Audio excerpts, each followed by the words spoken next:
Овој протест е организиран од Синдикатот на културата на Република Македонија во однос на новите огромни и обемни измени од Законот за култура кој што беше донесен минатата година без знаење на сите вработени во културата.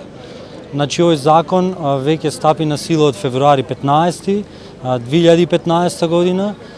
Нашата заложба беше цел овој период откако се донесе законот да се дојде до преговори со Министерството за култура, поготово откако ние како Синдикат на културата на Република Македонија го регистриравме Синдикатот на културата и официјално во Централниот регистар, кој костур, односно база на овој синдикат беше Синдикатот на сценско-музичките уметници на Република Македонија. Значи во овој синдикат влегува 17 синдикални организации, односно големи синдикални организации кои што се темел на културата на Република Македонија.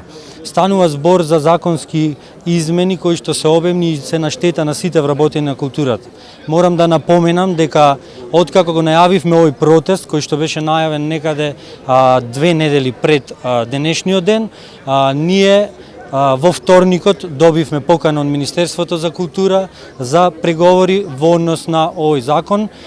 Вчера имаше долг состанок во Министерството за култура на кој што се донесе заклучок за да се поднесат наши забелешки во однос на Законот за култура. Се надеваме дека сите тие забелешки би биле прифатени, се додека не се прифатени, не видиме црно на бело поминати во Собранието на Република Македонија, Синдикатот на култура застанува на нашите барања во однос на сите штетни членови од тој закон. И денес сме тука да го кажеме револтот, да еднаш за секогаш оваа држава и политичарите да разберат дека законите се носат заедно со засегнатите страни врз чиј грб ќе бидат применети законите.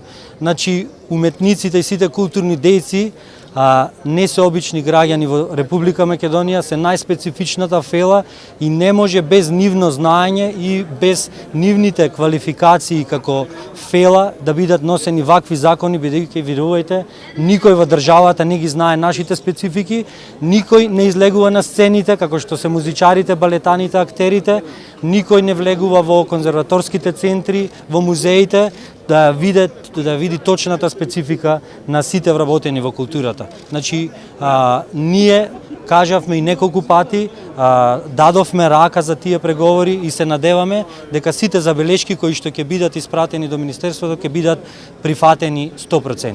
Значи, сугестиите се да нема оценување по учинок, сугестијата да нема оценување како обичните административци, каде што има едногодишно оценување. Аз неколку пати во неколку наврати напоменав дека уметниците на сцените не можат да бидат оценувани од предпоставените, бидејќи уметниците имаат 3 филтри на оценување. Првиот филтер се самите со себе се оценуваме, значи вработените кои што се во текот на работниот процес.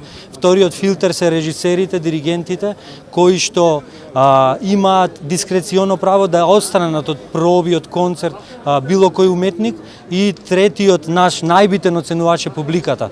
Така да не, и тоа е нашето мото дека културата не може да биде бирократија и да се смета како една обична администрација во тој административен кош да биде ставена. СОНК испаѓа дека е адвокат на Министерството за култура, а не еден синдикат кој што треба да биде. Јас гордо ќе кажам дека 2006 година уметниците кои што излегоа на штрајк пред владата на тогашниот премиер Бучковски не поддржа СОНК како фела, а замислете, плаќавме уредно членарина, не поддржа, иако бевме членови на СОНК, не дојде пред владата кој е со основен инструмент на протести, штрајкови, и во тој другиот ден ние појдовме пред СОНК, тие се криеа како глувци, изфрливме 3 гајби јајца и ги фрливме членските на основа на сите наши тие активности како синдикат, бидејќи излеговме од СОНК, кој што очигледно нема ништо направено во овие 24 години независност за културата.